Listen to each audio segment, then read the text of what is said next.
Hey book buddies, Katie here, and today I'm going to be reviewing Beastly by Alex Flynn. So I don't know if I'm alone in this, but when I was in middle school, I was really obsessed with fairy tale retellings. One of my favorite fairy tales is Beauty and the Beast, and I'm not really sure what that says about me as a person, but at this point I don't really care. So of course I had to read Beastly, and I loved it.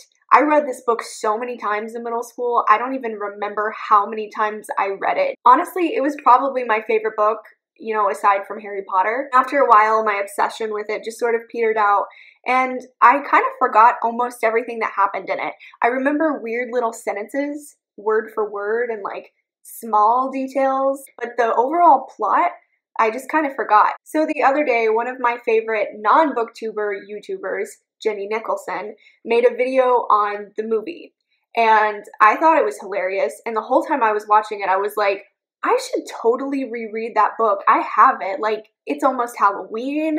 It's not really a Halloween book. It's just that there's this scene where he goes to some Halloween party and he breaks a girl's arm. I don't know. I think it counts as a Halloween book personally. But anyway, I just decided to reread it and see if it lived up to my very fond memories of it from middle school. And it didn't, but it also kind of did.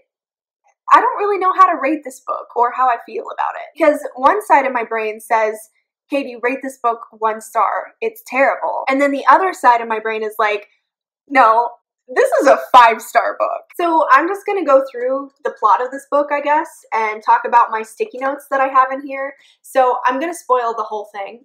And if you don't want spoilers, bye. This won't really be so much of a review as it is just a shared adventure. So Beastly is a modern retelling of Beauty and the Beast, and it's in first person, and our protagonist is our beast. His name is Kyle. Kyle is very well off. He goes to a very expensive preparatory high school. His dad is a famous news anchor. He's very popular. He has like a hot girlfriend and popular friends, and he's an asshole. He's just a casual, rich douchebag. And then one day, out of the blue, this girl with green hair who has never gone to the school before just shows up in his class one day, and he's like, she's weird and ugly, and I'm gonna play a mean prank on her and invite her to homecoming with me, but I'm not really gonna mean it. I'm actually gonna go to the homecoming dance with my hot girlfriend, and I'm just gonna hurt this girl's feelings because I don't know, she looks weird and I don't like her. So he asks her to the dance. Her name is Kendra, by the way. He shows up to the dance with his actual girlfriend, Sloane, and he gives her her corsage, but it's a rose, and she asks specifically for an orchid, and so that's an ugly flower. So he's like, okay, well, I'll just throw it away, I guess. And then when he goes to throw the rose away, this girl who's working the ticket counter, she is our belle, and her name is Lindy. She says, wow, that's a very pretty rose. And he's like, oh, well, you can have it, I guess. And she's like, wow, thank you. This is like the nicest thing anyone's ever done for me. And he's like, okay, weirdo. And he goes off back with Sloane. And then Kendra shows up and he's like, oh, hi, weird girl. You thought I was going to invite you to the dance? Yeah, right. You stupid skank. That's the thing. This book, the dialogue is so bad. It reads like she has never actually heard teenagers speak.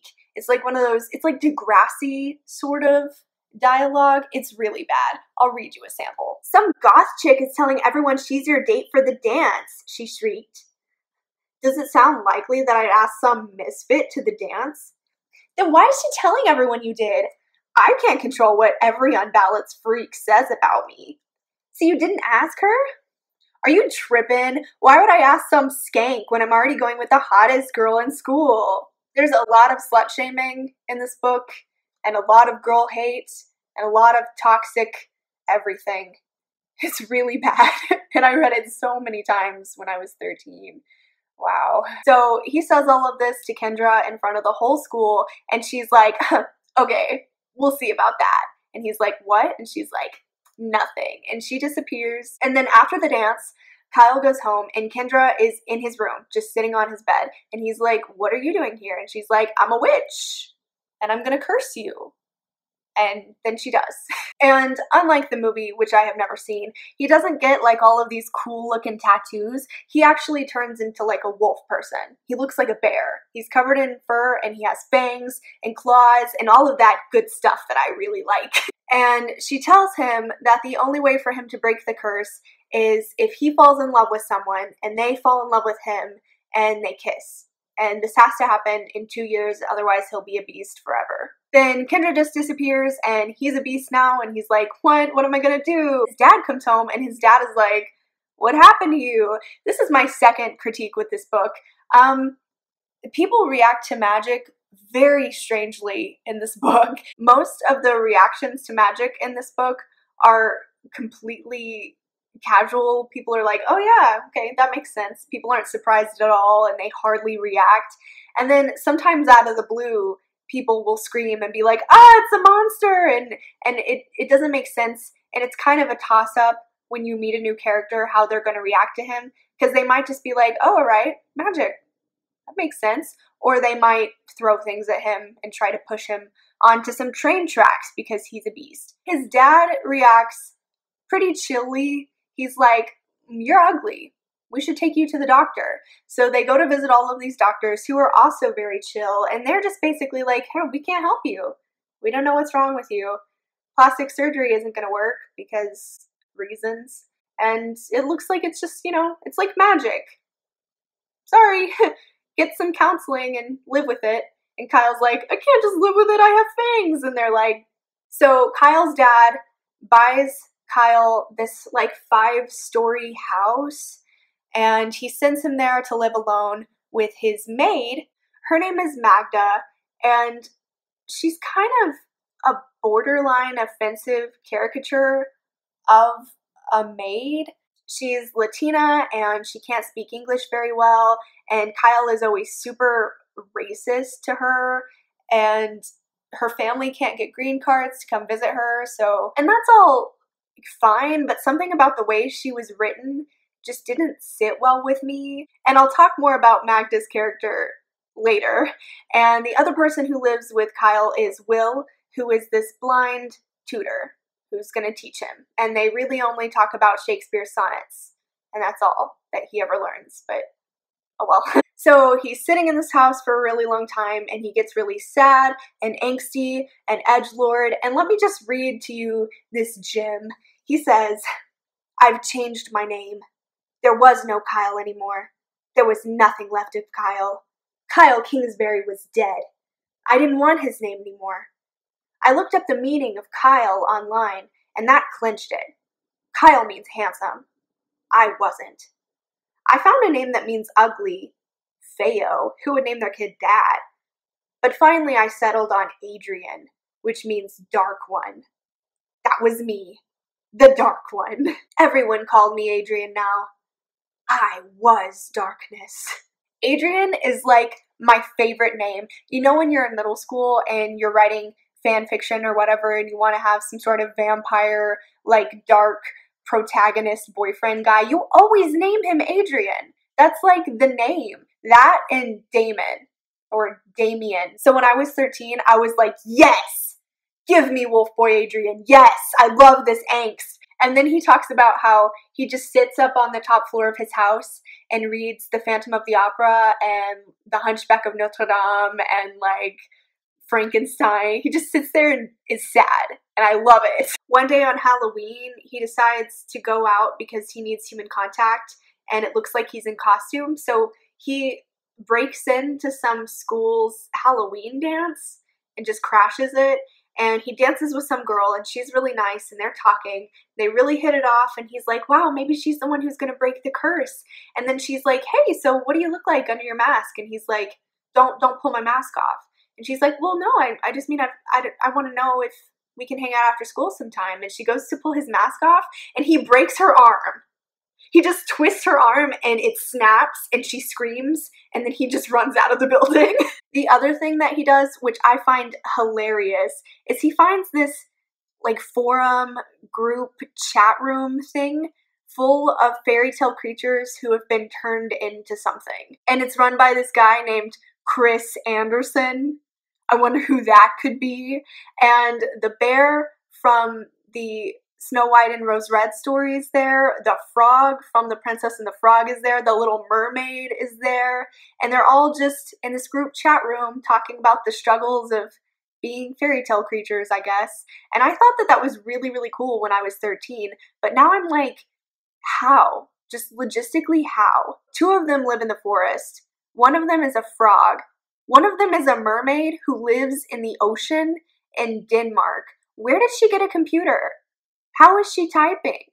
How does she know English? What's going on? Also, at the end, when he ends up with Lindy, spoiler alert, he ends up with Lindy, he wants to introduce her to the chat room. They each have their own little usernames in this chat room, and Adrian's is Beast NYC and whatever.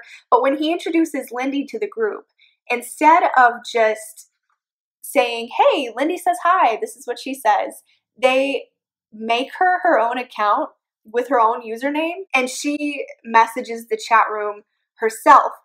But it's very weird because they're together when this is happening. So I imagine them like sitting together at one computer, and he'll type something and then quickly log out and log her in so she can reply with her username. I don't know why, but the image made me laugh really hard.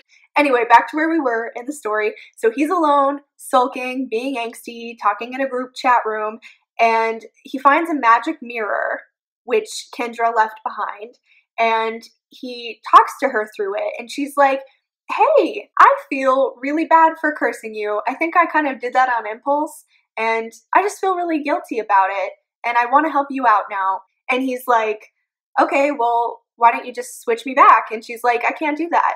And he asks why, and she's like, don't worry about it, I just can't. So she says, I'm gonna help you out. You can talk to me if you need anything through this mirror, and also this mirror can let you see anyone that you want. All you have to do is say their name, and it'll show them to you, and that might be useful to you later. Also, this whole time, I was kind of weirdly shipping Adrian and Kendra. Like, I know that that's sort of messed up, the dynamic between those two, and it wouldn't have really worked, but they would talk to each other with the mirror, and she was clearly lonely, and he was lonely, and I just thought that it would be really funny if he broke the curse by falling in love with her, but that's not what happened. So anyway, he has this mirror, and he's really bored, so he makes up this game where he gets out his yearbook, and he'll just pick a random person, and he'll try to guess what they're doing. He'll go look and see what extracurricular activities they do, and based on that, he'll be like, I think this person's in the library. And then he'll ask the mirror to show them to him, and then he just sees if he's right. It's really weird and awkward and sort of horrible, and sometimes he catches people in the bathroom and stuff, but he still does it just for fun. It's twisted, to be honest, but whatever. So one day he lands on Lindy, and he's like, oh, that's that girl from the ticket counter. I wonder what she's doing. And she's reading, and he's like, oh, she's kind of not that attractive. She's very homely and plain and boring, but I'm fascinated by her, so I'm just gonna watch her every day now. He says, usually I only watched a person once, but in the next week I kept going back to Linda. It wasn't like she was hot looking or even did anything interesting. Most people at Tuttle were away at camp, or even Europe. So I could have looked in on someone at the Louvre if I'd wanted. Or, more like it, I could have seen a camp shower room full of naked girls. Okay, I did do that. So now you might be wondering, well, how does Lindy get to Adrian? How do they meet and fall in love? So I learned from Jenny's video that in the movie, the reason that they get together is because Kyle's watching her one day and sees that she's in trouble because her dad is like a drug dealer or something, and so these other drug dealers get into a fight with him. He accidentally kills one of them, and then the other one is like, I'm gonna kill your daughter in retaliation. So then Kyle runs to the scene, and he's like, he scares the other guy away, and then he talks to Lindy's dad, and he's like, hey, she should come stay with me, and I'll protect her. And he's like, what? I'm not going to give you my daughter? What's wrong with you? Like, she's perfectly fine with me. She's safe. And Kyle's like, no, she'll be safer with me. And if you don't let me keep her safe, then I'm going to blackmail you. And I'm going to tell the police that you sell drugs. And so then her dad's like, okay, I guess. So that's pretty messed up on its own, right?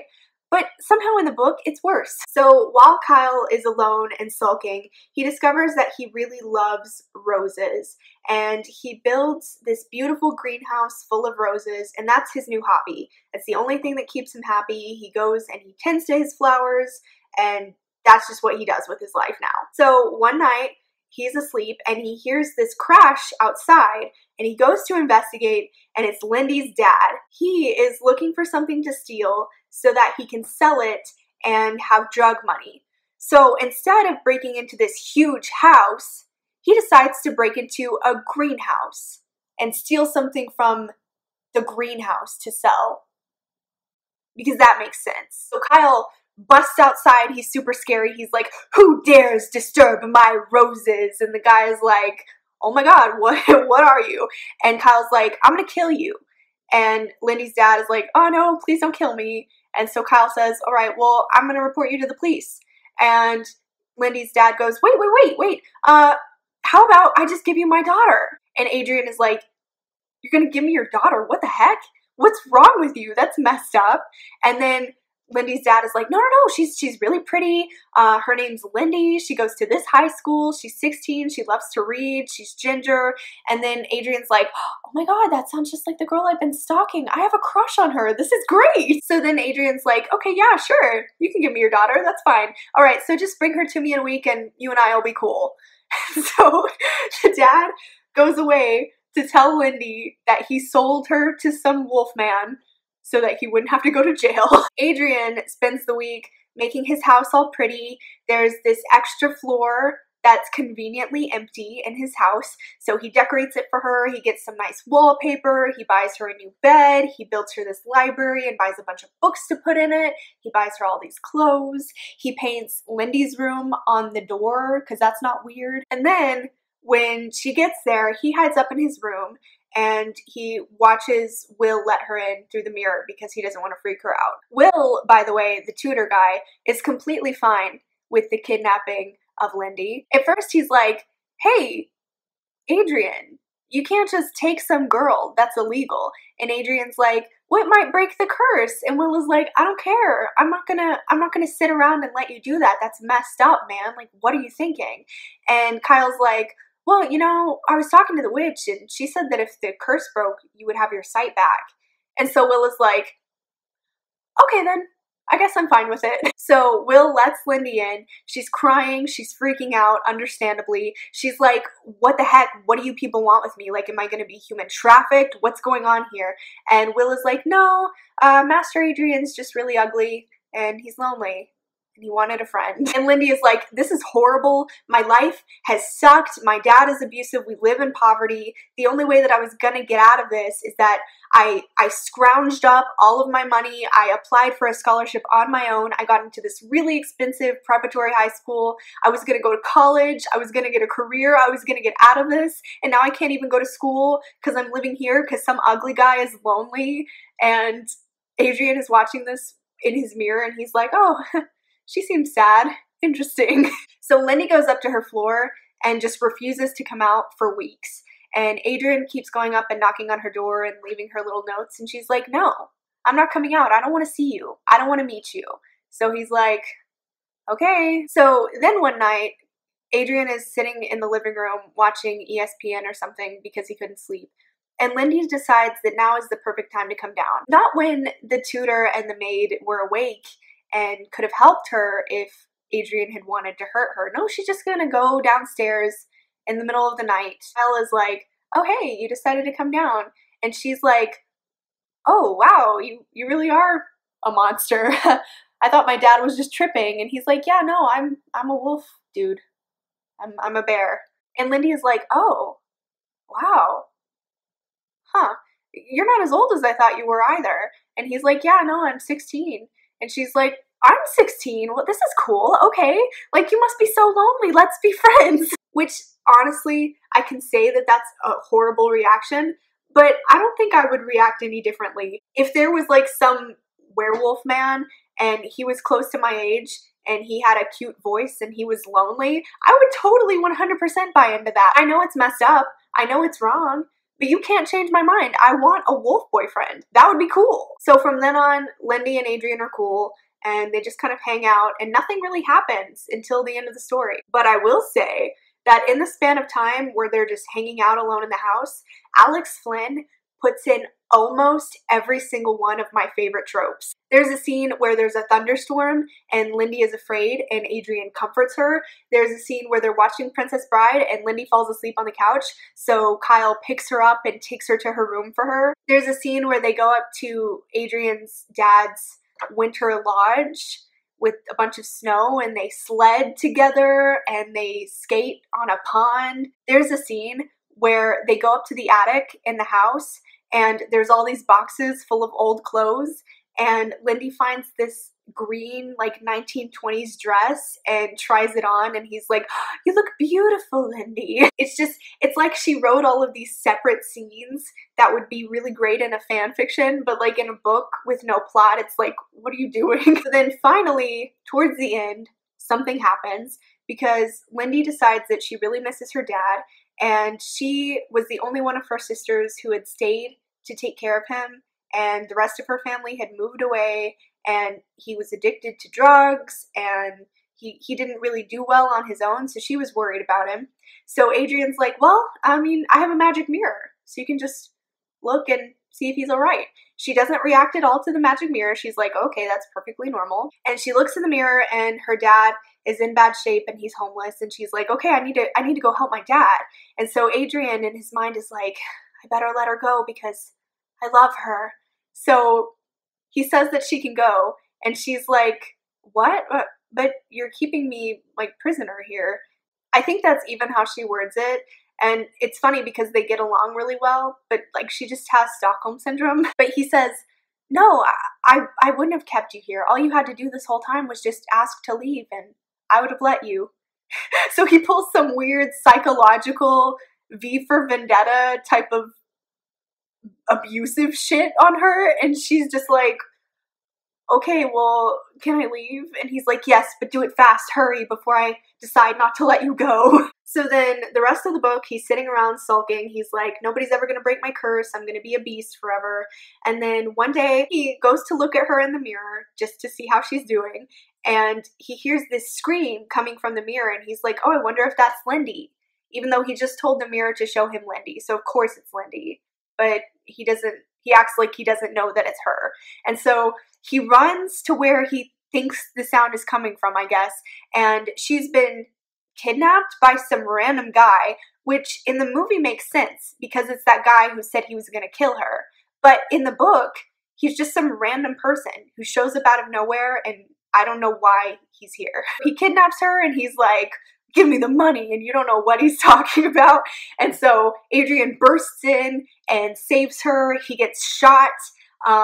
Then she, like, I'm confused because it reads like she picks up the gun and kills the guy, but then later he's talking to the police. So I'm not exactly sure what happens there, but somehow the guy disappears and Adrian's bleeding on the floor, and she's like, no, don't die, I love you. And he's like, I love you too, kiss me, hurry. And so she's like, okay. So she kisses him and he turns back into Kyle, and she's like, oh, you're that douchebag from my high school. Great. And she's kind of upset about it, which honestly, I would be too. Because if I finally got a werewolf boyfriend and then he turned into just some random blonde guy, no offense to blonde guys, you guys are great, but I would be pissed. I ordered a werewolf boyfriend and I don't want you to turn into a human. But he's Kyle now, and they go back to his house to see if Will has his sight again, and he does. And so when Kyle asked the witch to give Will his sight back if the curse broke, he also asked to get Magda some green cards for her family so that she can see them again. So he's like, well, if Will's curse is broken, I wonder if Magda's is. So he looks around for her and can't find her anywhere. And then Kendra in the magic mirror is like, hey, come meet me out on the roof. So he does. And it turns out that Kendra was Magda the whole time. You know, I wish I were making this up, but I'm not. I threw the book across the room. Can you believe that? And that's it. And the book is over, and they live happily ever after. And Lindy doesn't mention her father ever again, and she goes to live with Kyle, and they go back to the high school, and everything's fine. And so even though she made this whole big deal about loving her father and caring about him and wanting to make sure he was okay, she just drops it at the end. Like, she doesn't ever mention it, and we don't even know where he is, and then it's just over. So that's Beastly. It is simultaneously my least favorite book in the world and my favorite. Thank you so much for watching this terribly long video of me just ranting about a book that hasn't been relevant in years. If you like this video, please feel free to give it a like or subscribe to my channel if you haven't already. If you have read Beastly, please let me know what you thought of it in the comments. And if you've seen the movie, let me know how it is, because I haven't watched it yet and I'm still deciding if I should. I will see you all again very soon with a new video, but until then, happy reading. Bye.